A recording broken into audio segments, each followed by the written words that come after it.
I'm Mike. And I'm Adam. And this is Stuff and Waffle.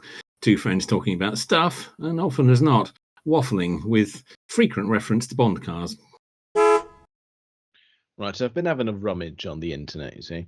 Oh, no. No, not in the dingy parts. No, you're all right. Okay. just in the car bits and bobs. Oh, good. Now, let's face it, we're into 2025 now. That's happened. Does appear to be occurring, yeah. So we've done various things to sort of see off 24, but I've done just a bit of looking about and seeing what this year's got to offer us in the car world. Oh, yeah. Yeah, and on the whole, it's pretty boring.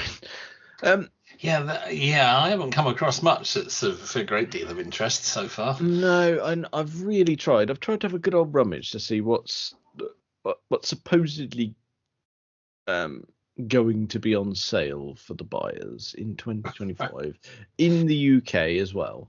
Okay, that's interesting. Yeah. Yeah.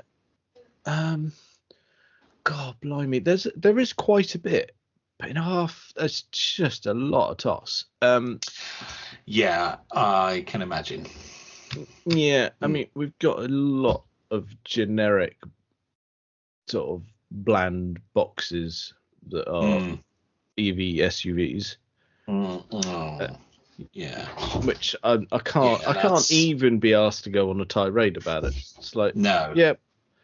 Yeah, they'll sell, and it's just gonna, with the sound an EV makes. I mean, if a stream of them go past, you just think you left the fridge door open or something. They're just tedious appliances. There's a lot of that coming, isn't there? I'm afraid. Yeah, there is, and like when we did our awards of 2024, and you picked your car of the year being the Renault 5, and you go, that's a case in point. An electric car doesn't have to be boring. Certainly not. No, it does. No, it really doesn't. It's just a shame that so many of them are. Yeah, and it's a really good point in the fact that the Renault 5 is not a fast EV either. So it's not particularly. No, it's fun because of how it's packaged. It evokes a bit of nostalgia. It's just brilliantly designed. It's well done. It just illustrates that the generic boxes are just no thought has gone into them. Yeah. Sadly not. They're just churning them out, aren't they? Yeah. However, I did my best, and I think I might have found some diamonds in the rough. Oh. So I'm going to get the first one out the way, because you'll go, oh yeah, of course you'll put that. We will get the new Boxster and the new Cayman. Okay. Yeah. And they will be electric. Okay. Yeah. Okay. It's closing in around the 911, isn't it? Yeah, we're getting there. So it will be a thing. It will. So some people are going to be very angry about it. Yeah. Now this one, we are on the fence a little bit. Then the early talk was 2025. It might get bumped, maybe. Okay. So I'm going on sort of optimism here. Isn't it really? Yeah. Yeah. So we've said it before. We'll say it again though. It is correct to electrify these two cars. You got to ease them in the Porsche world. You do. You really do. And this is a good place to start. Yeah. Yeah. This is the sort of the 911 equivalent of buying them dinner first. Yeah. So. Yeah. Let's face it. They're going to be cracking. Yeah, they are. Yeah. Yeah, and actually, an all-electric Boxster makes a lot of sense, particularly, I think. And we need more of that sort of thing. Mm-hmm. I agree wholeheartedly. Yeah. Because, we do need sports car representation in the EV world, and who better? Well, about time, some would say. Yeah. So that, especially if sales of the Taycan are right down. So the price point is going to be a tricky one on these, I think. Yes. Yes. I don't. Because the big thing of those cars is that they are cheaper. Yes. The electric versions are going to be less so, I would guess. Yeah, I think They've got to be careful, though. They've got to be careful. They've seen the bottom drop out of it already with the Taycan. I mean, at least, you raise a good point. They've at least got enough of a toe in the market to go, right, let's not cock this up. Yeah. In fact, I was reading some sales figures for Taycan the other day, and I think I'm saying for the whole of 2024 they shifted just under 21,000 Taycans globally. Okay. Which is still a lot of cars, but when you're talking globally, bit disappointing. Yeah.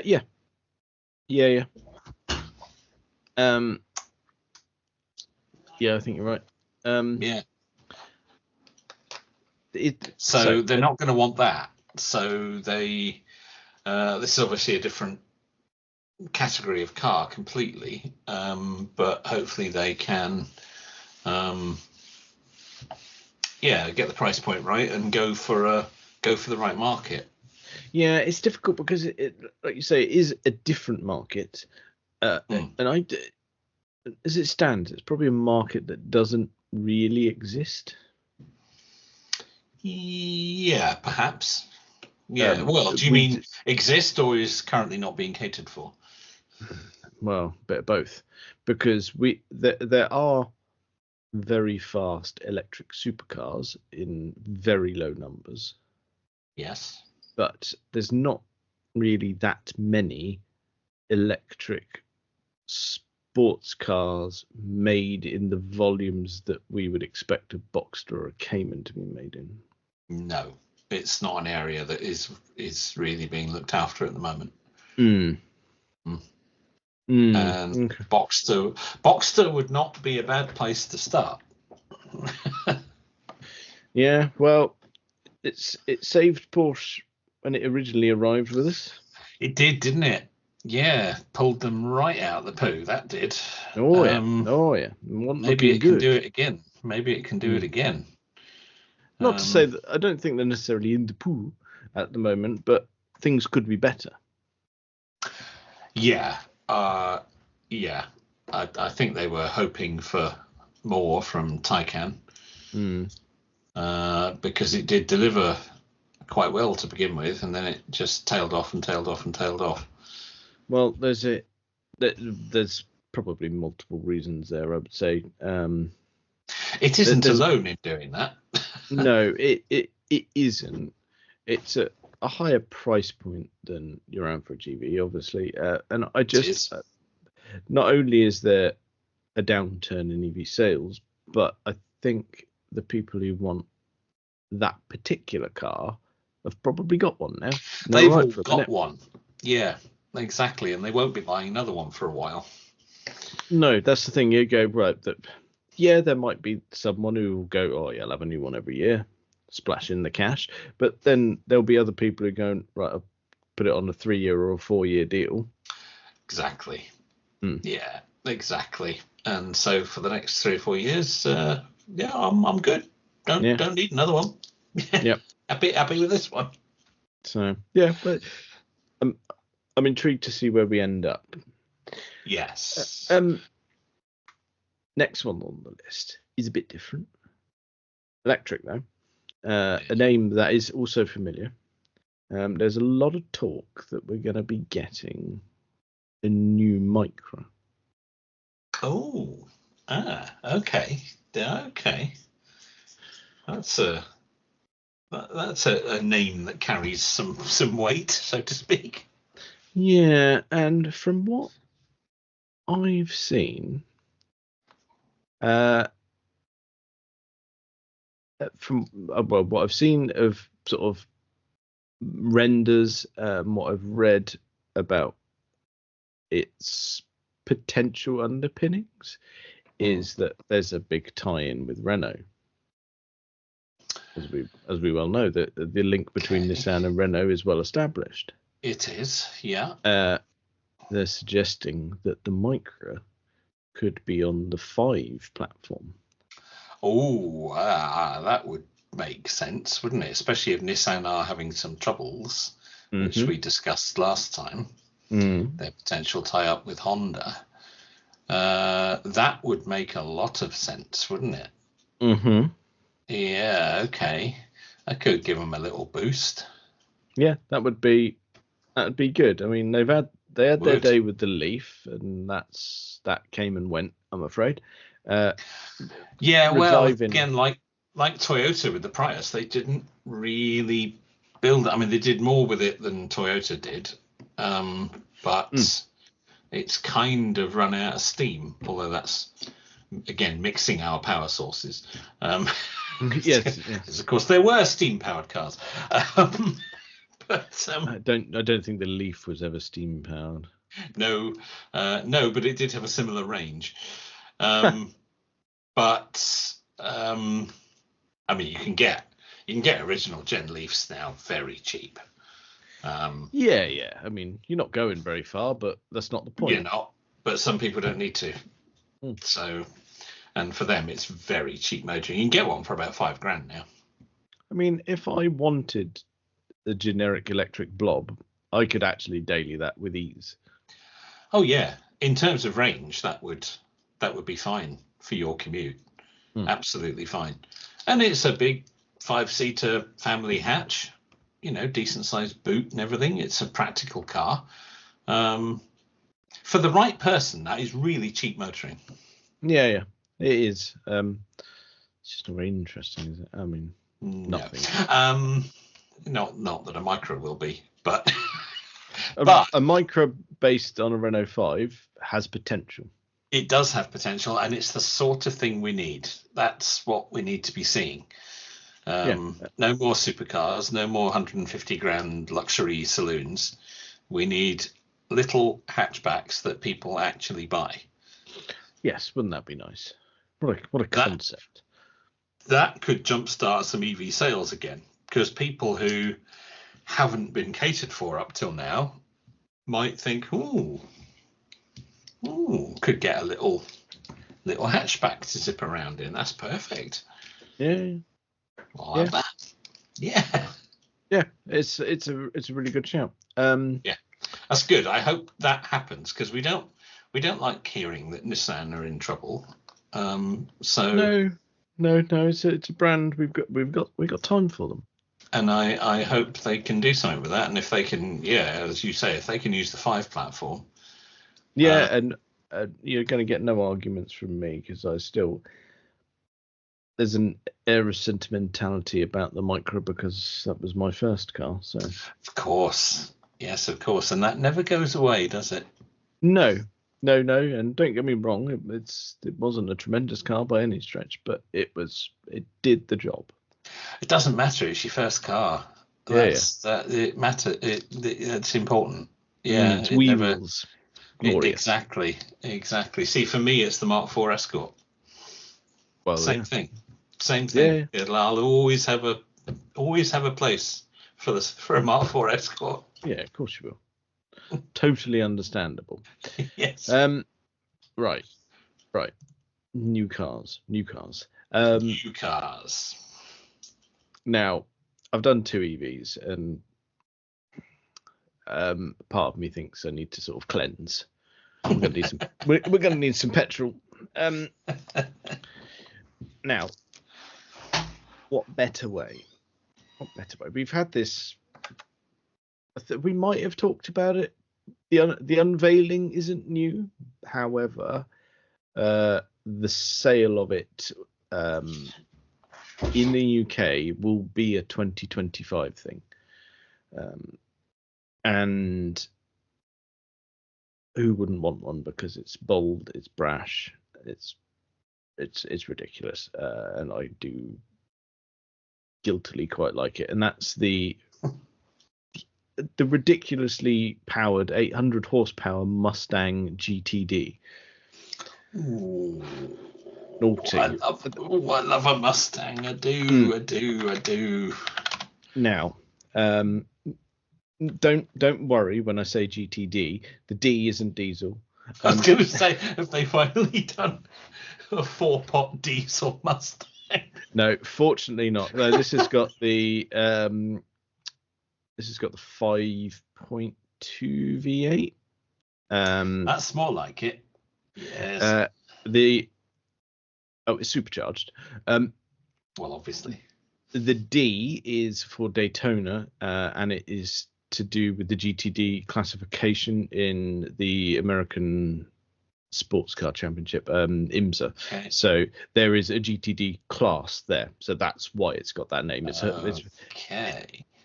basically a bit of a, I wouldn't say it's an homologation special, but it is a bit. Little bit. Yeah. So you want a racing car for the road. There's one. And it's really loud and really ridiculously styled. It's very in your face, isn't it? Yes. Do you know what that put me in mind of when I first looked at the picture of it? Go on then. TVR Cigaris. Yeah, there's hints. It's those cutouts in the body. Isn't it? It's the little slashes on the side of it and the big silly spoiler, and I just said, "Oh, I've seen that shape before somewhere." Yeah. There's definitely in there. Yeah, there's some styling cues there. Yeah, that's fair comment.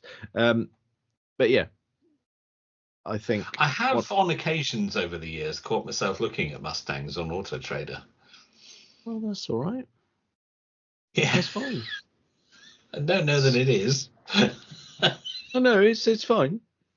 No. I can verify that it's completely okay. It hasn't gone any further than that. So, but yeah, are you saying is a genuine potential? Not at the prices they currently are. So which ones do you find yourself looking at? Oh, just any ones that are there, really. I don't narrow it down. I don't know much about the range. It's not a car I've extensively researched like I normally do. So when you've looked, have you looked at the ones that were actually sold in the UK? So you have right-hand drive ones or the previous generations? I am looking at right-hand drive ones. Yeah, used right-hand drive ones. Mm-hmm. In fact, I'm just doing a little search now, as I do, just to see.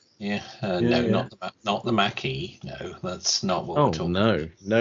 No. We've been through this. Mustang, Capri, and Puma. They're all coupes. They're not toss wagons. No, indeed. So I hate the new Auto Trader so much. At least we're consistent in our hatred of it. It's so annoying. It really is. Anything really that I've sort of looked at. Right and left hand drive, to be honest. I just thought it's a car I search for every so often. I can see that. It's probably because you want to pretend to be Steve McQueen. There's an element of that. Yeah, that can happen. Get a green bullet one, and we're away. Yeah. I mean, realistically, you need sort of 20 grand ish to get something decent. And Yeah, get something decent and then just ruin it when you leave a cars and coffee event. Well, obviously, I mean that's standard. Yeah. Good. As long as I think it's part of the manual when you open it and have a read of it. I think it is. I think they give you a little training course and a video to watch, and yeah, you have to do it. Yeah, you take it to a show and then ruin it on the way out. That's just standard, absolutely standard. Yeah. So yeah, it's not a specific model or year or anything like that. It's not a car, it's not an S-Type. It's not a car that I have researched in nauseating detail. No. I just have a look every so often and think, well, that one's a nice colour, and stuff like that. It doesn't go much deeper than that, which when we're talking about a Mustang is probably for the best. Yeah, and I think you could probably put a nice sort of almost practical car spin on it, couldn't you? Because they're quite big. Well, quite big, exactly. Big rear seats, bit of a boot on it. Yeah. I mean, you can. If you go earlier, you can get something around the 10 grand mark, but they are all left-hand drive, so it's less. Blimey, there's a 90s one here. They were really awful. Yeah, there was a bit in the middle there where they weren't really sort of tremendous to look at. Let's face it. No, this is a V6 even. It's not even a V8.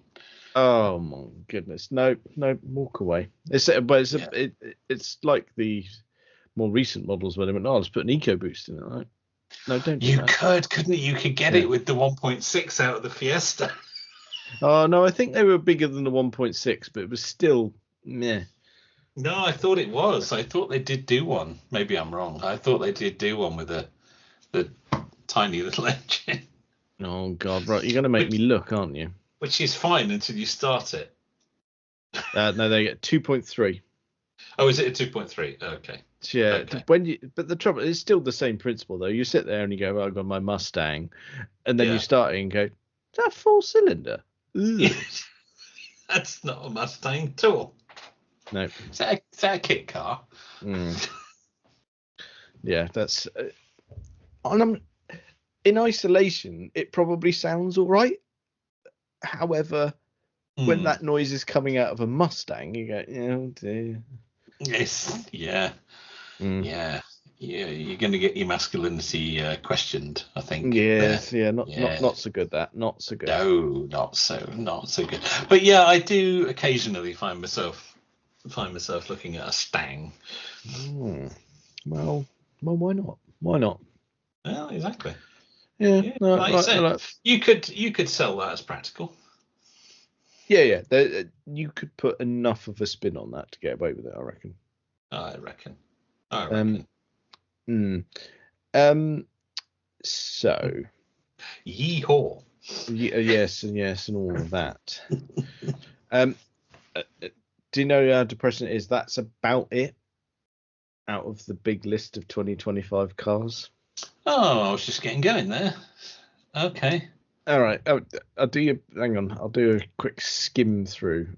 I won't go through all of them, but I'll try and get you interested, shall I? Well, you can try. An electric car bath. Nope, nothing. No, some Alfa Romeo crossovers. Oh God. Yeah. The Aston Martin Valhalla. Yeah. No. There is an Aston Martin in this list, which I am going to come back to, but as a separate piece. Okay. An array of Audis. A5, A6, A7, Q3, Q5, Q6, Q6 e-tron, R6 e-tron. Oh my goodness. Oh, they're refreshing the whole range, are they? Yeah. We're supposedly going to get some of the BMW new class, or however you say it in German. Their new design language will be coming in, and it seems that the first one potentially to get it will be the iX3 rate. A selection of BYDs. There weren't any pictures to accompany it, so it's really difficult to understand. Some Dacias. I did see there was a new Dacia coming. Yeah. Bigger. Yeah. Oh my god, I'm really struggling here. I'm skimming. Oh dear. So yeah, some of the Ioniq 6 stuff's going to get a bit jazzed up. Okay, more from Hyundai. Yeah, quite a lot of from China. There will be loads from China this year, I think. Loads. There will be a bit of a refresh of the Kia range by the look of it. Oh god, look at it. There's this little Lexus hatchback type thing, which is like a Lexus version of the Yaris Cross by the look of it. Awful. Oh god, okay, that sounds really terrible. Yeah, some Peugeots. Okay. Some Skodas, but the one Skoda that we want them to make, they're not doing. They're just making more names that are really stupid, but they're all crossovers and SUVs. So Elrock, Enyaq, Kodiaq. Oh, look at this. So this is getting on your nerves. So one thing that we always liked the Skoda Octavia, didn't we? Especially a VRS. Oh, very much so. Yeah. Nice, fast. Get that in estate form. Nice, fast estate. Lovely. Yep. Oh, it's all right. The VRS name is back though, on the Kodiaq. Oh no. Yeah. Great. Right. Okay. That's not what we wanted. No. So there we go. So we're going to get an updated Volkswagen T-Roc, a Volkswagen Tayron, whatever the fuck one of those is. What the bloody hell's that? Oh, it's something to do with the replacement for a Tiguan. Yeah, that's. Oh god. Yeah. Okay. Some electric SUVs from Volvo. Great. A Yangwang SUV. Oh well, now we knew the Yangwang was coming because we talked about that a little while ago. Yeah. This is the U8. So this is an SUV that is supposedly going to be full of gimmicks, come with nearly 1,200 horsepower, while weighing in at 3.5 tons. Yeah, there you go. And have you seen it? I haven't. There's not. I'm going. I would recommend finding a picture to both you and our dear listener. That's. Oh, that thing. That's a U8, is it? Yeah. Oh, I have seen that. That's dreadful. Yeah, terrible. Awful. Yeah. The name actually is the least of its problems. The particular one that I found, the biggest issue with it is its interior. Wow, because they're throwing it around Goodwood in some of the photos I've found. Yes, they are. Yes, there's a hint of body roll. The door handles are a little scuffed, which is impressive because they're recessed. Yes, that's how much it leans. That's how much body roll there is. There is. So terrible. That 3.5 tons is very prominent, and it's not low down. There's some lean on that in the corners, isn't there? That's dreadful. Oh, blimey, can we not do better than this? So you see what I mean about diamonds in the rough? Yeah, that's not a diamond. No, that's not. That's a turd in the rough. That is. Throw that back. Yeah. Yes. Get it gone. Right. I did say that there was an Aston Martin in the list. Oh, you did mention them. Yes. So there's. Now this is something that I've seen doing the rounds this week. Aston have revealed or about to put on sale a certain vehicle, and the motoring press has gone, dare I say, over the top. Maybe it's a slow news week, I don't know, and yet here we are talking about it as well. But they've unveiled the Aston Martin Vantage Roadster, and I'm looking at it and going, why have we got this fanfare? Let me have a look here. It's lost the elegance. Oh yeah, no, I did say, yeah, I have seen some of the launch pickies of this, yeah. Yeah, it has a bit, hasn't it? I mean, it's a comment we can make about nearly all of the range at present, but I just don't see why we're getting the fanfare. It's like, don't get me wrong, I don't want to say Aston are rubbish or anything, but I can't get on board with it. Do you remember when the DB9 came out? And you go, oh my God, that's so stunning. Yeah, it was when it first appeared. Yeah. And then we had various models follow that, and it's just like, oh, they are so on point. And now Vanquish followed DB9, didn't it? I think. Oh no, Vanquish came first, actually. Or was Vanquish first? Yeah. Okay. Yes, it was, wasn't it? Because the DB9 was a little bit svelter, a little bit sleeker. Yeah. Than the Vanquish. Yeah. But now we ended up here, but it just feels like each model is a miss, because you in that same era, the DB9 era, and you go, but the Vantage from that era. Yes. Good God, that was peak. Yeah, the little baby Aston, as they called it at the time. Yeah, I mean, the thing is, it was quite a small car at the time. It was beautifully packaged. It was a small car. Yeah, it was. I'm not going to say this is an ugly car. No, I think that's fair. I'm not that venomous about it. No, I don't think it's an ugly car, but I don't think it's stunning either. This is not going to go down as an endearing classic like the Vanquish DB9 or Vantage of that era. No, I don't think, and it's not a DB7 either.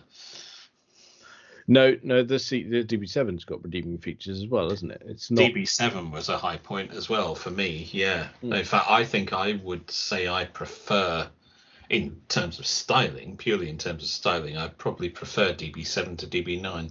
But that's just my personal opinion.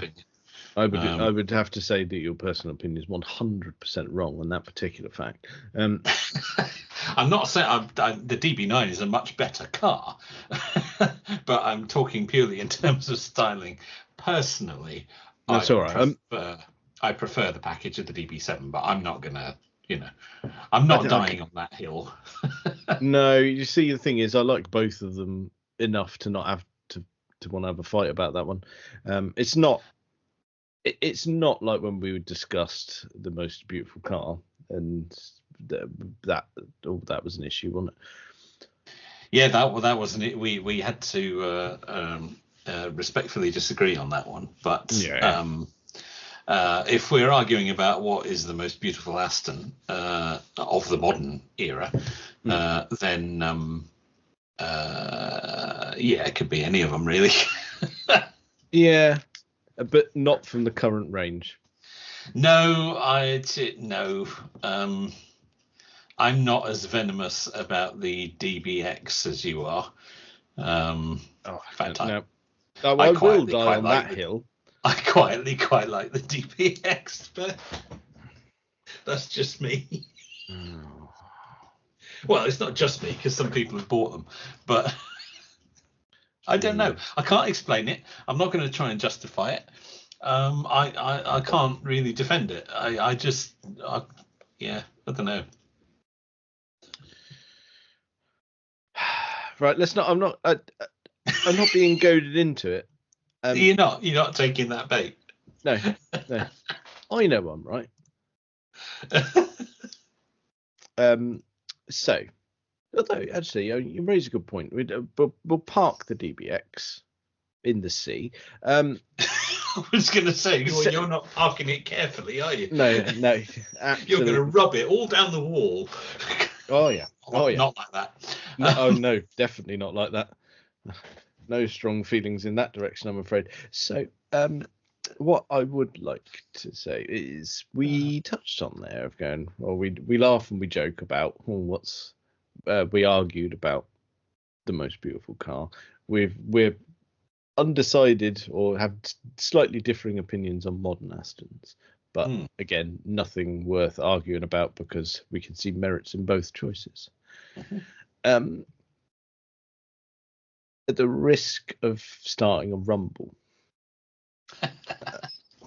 what's the most beautiful Aston in general? What, ever made? Oh yeah.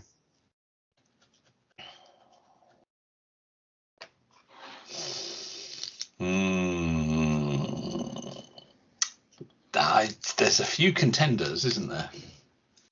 Yes.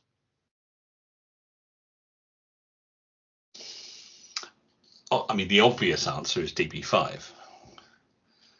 It is obvious, but it's not my answer. No, I don't think it's mine either. I would. It's a.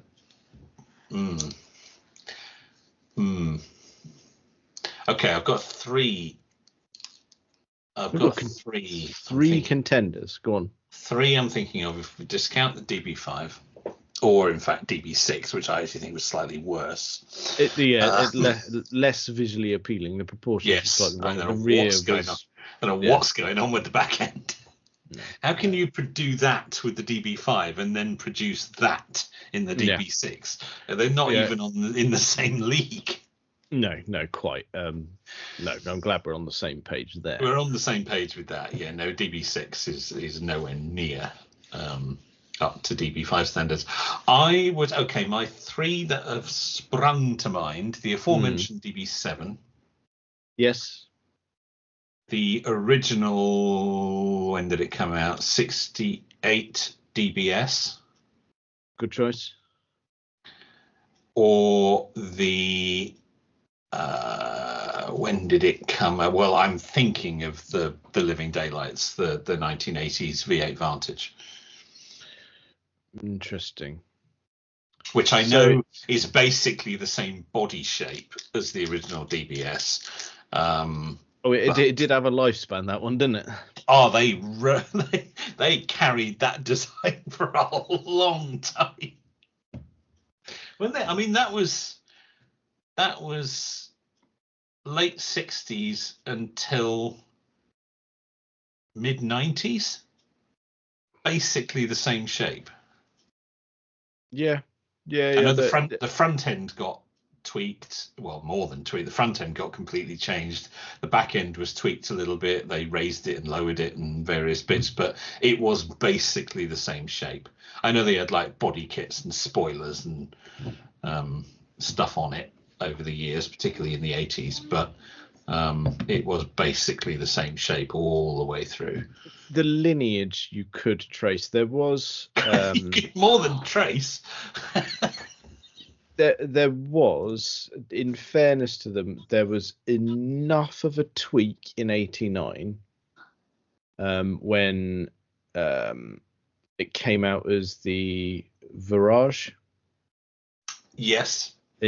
Yeah. And then slightly later on turned into the Vantage again, and that 89 tweak was a bit different.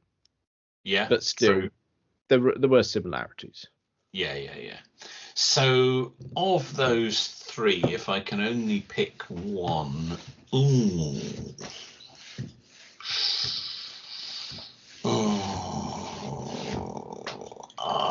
I think it would be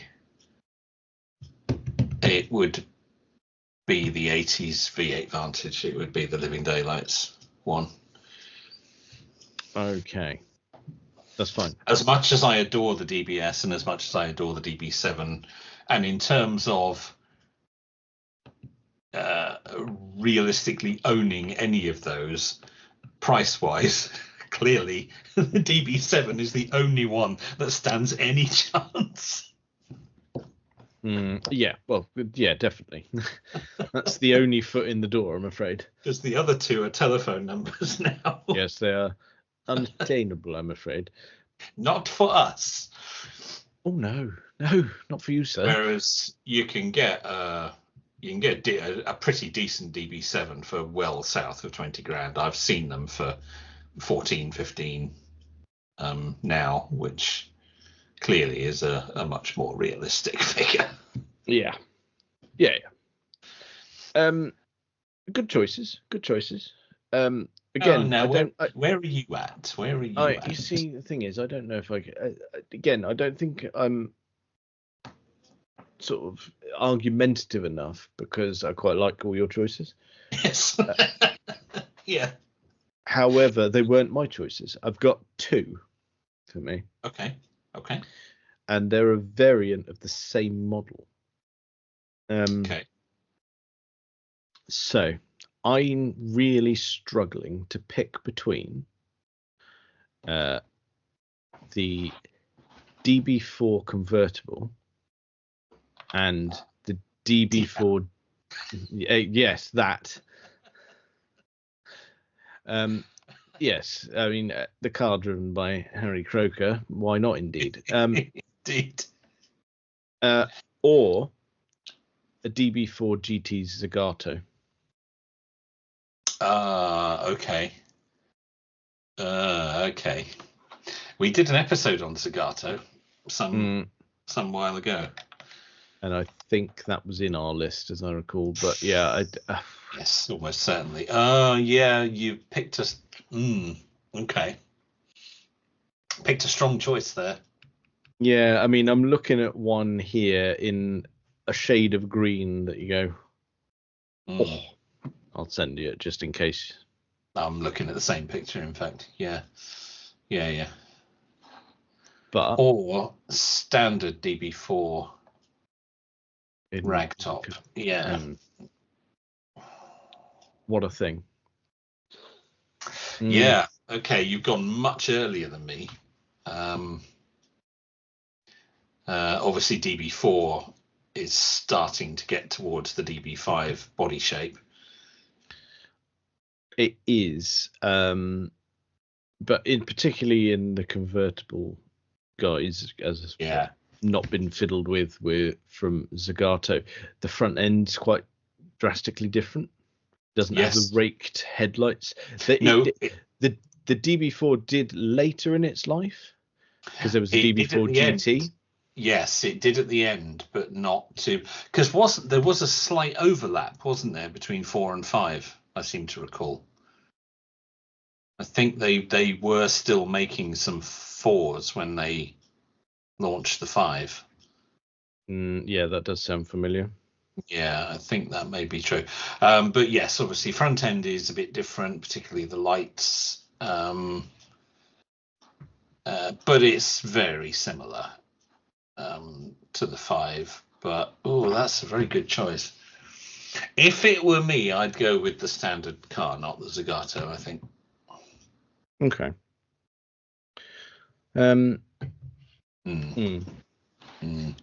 Yeah, I'm sorry. I don't think any of us are going to particularly agree on this, are we?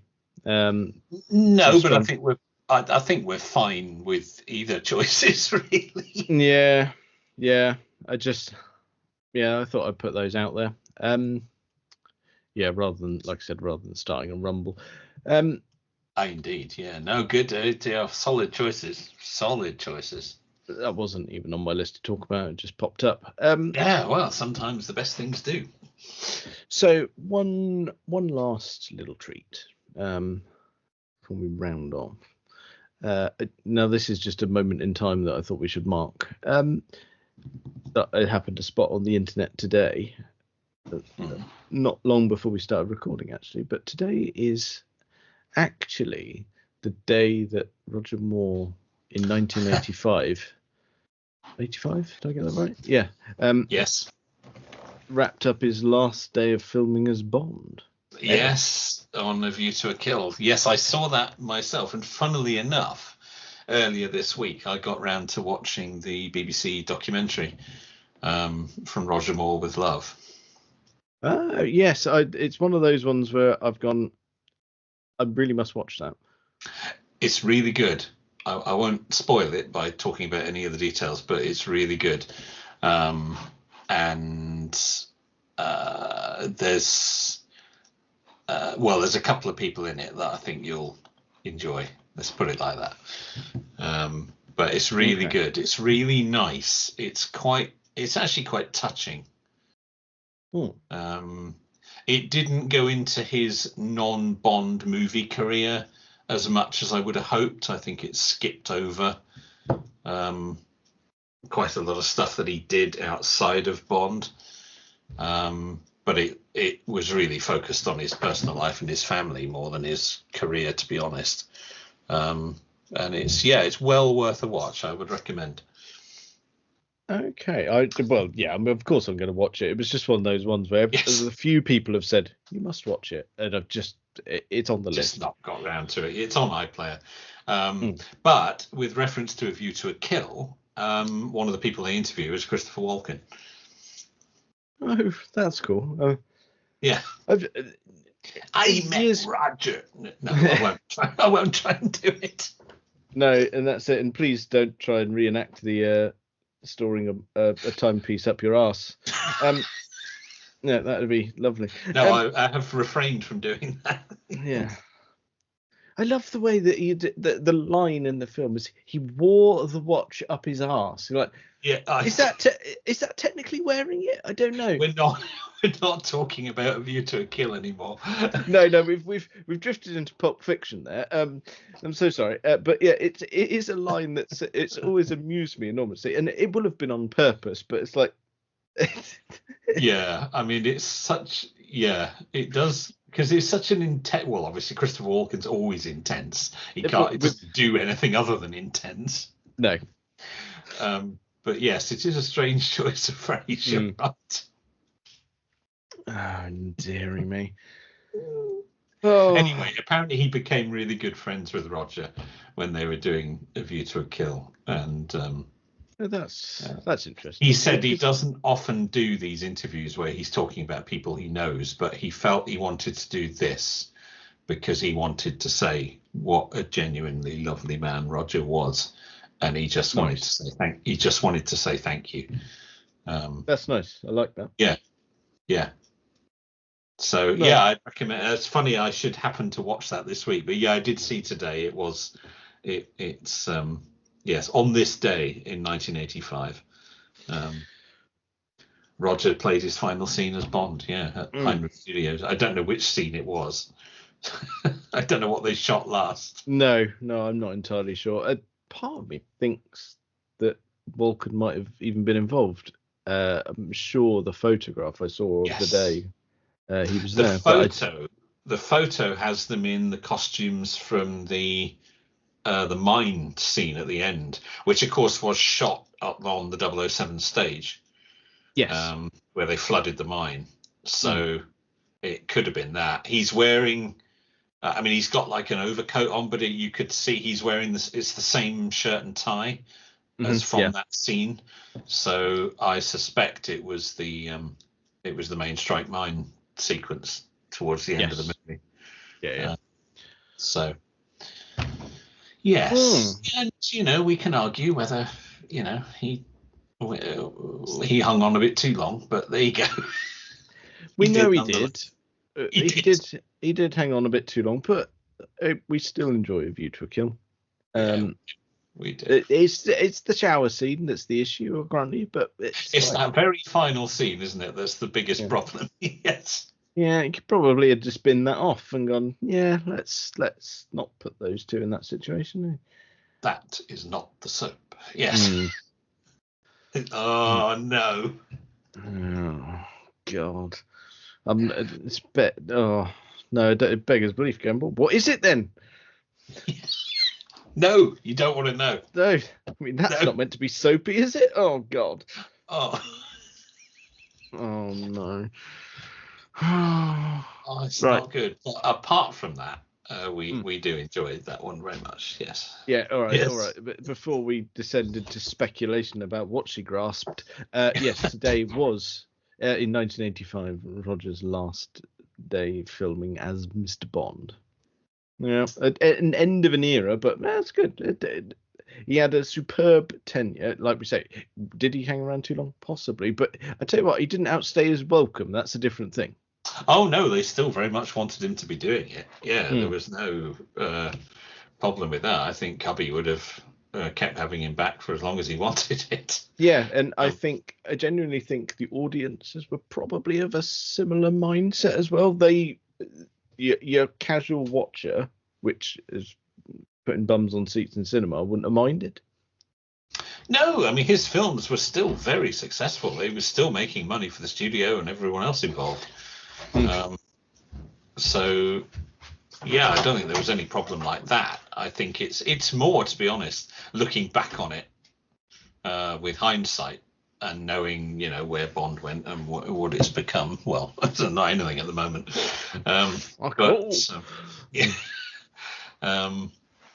But at the time, yeah, it was fine. We wouldn't have got Timothy Dalton if he hadn't have stepped aside, and Mr. Dalton gets a rough deal, I would say. Oh, very much so. Yeah, he does. He didn't get a fair shake of it, really. No. It's a terrible loss that we didn't see more from him. He was brilliant. Yeah, he was. Yeah. Okay. All right. Let's wrap it up and say, we on the Bond front, we really need to pull our finger out on a certain thing and just go and watch. We do. Die Another Day. Our review series is completely stalled. Oh, well, Brosnan is in the Roger Moore documentary. He's one of the people they talk to about Roger. So, that's even more of a case for it, right? Let's come on. You got to do it. You got to do it. Do you reckon we could? All right. In terms of what we're recording, this won't make a lot of sense. But do you reckon we can consume it before the end of January, even if we don't put it out? I think there's a good chance. Yeah. Okay. Yeah. All right. Let's try and do that, because then we can move on. Yeah, I've earned a bit of time in front of the TV. Yeah, last weekend was full on, so yeah. If I can afford myself a couple of hours, yeah. All right, let's do that. Let's not fanny around. Before the end of the month, let's get it gone. Right. Well, let's commit to doing that. Yeah. All right. There we go. We've said it. We're doing it. No messing. Well, I think that's probably enough of that for this week. Check us out on all the various social medias and things. Thank you very much for listening.